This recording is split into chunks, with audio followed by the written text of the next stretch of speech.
c'est qu'au bout du 40e jour après le décès, on fait quoi? On fait une lecture en groupe pour le mort. Pourquoi le 40e jour?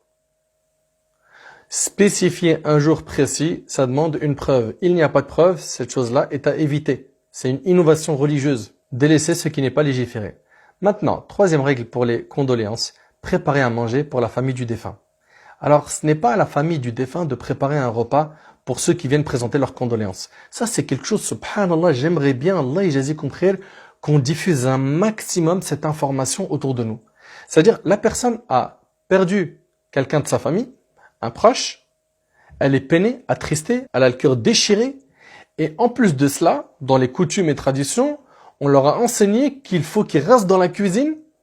Pourquoi? Pour faire à manger à ceux qui présentent les condoléances. Mais c'est n'importe quoi.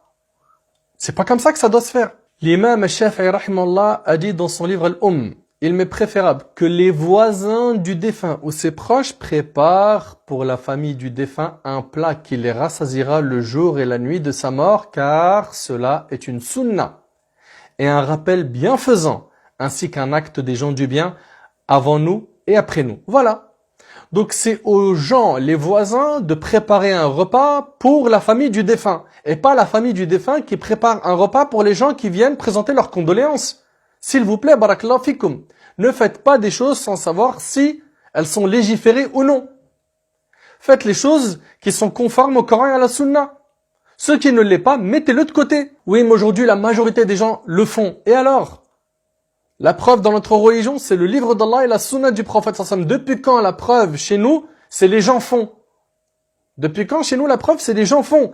On rapporte d'Abdullah ibn Ja'far radiyallahu anhu qui disait, lorsque Ja'far fut tué et que sa mort fut annoncée, le prophète sallallahu alayhi wa sallam a dit, préparez des repas pour la famille de Ja'far.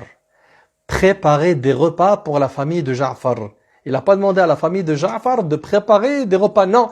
C'est aux gens.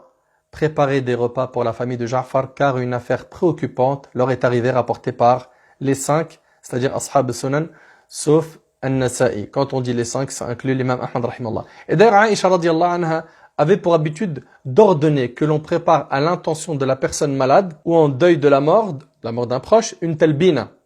Une talbina, c'est un bouilli à base de blé ou de son de blé, parfois agrémenté de miel.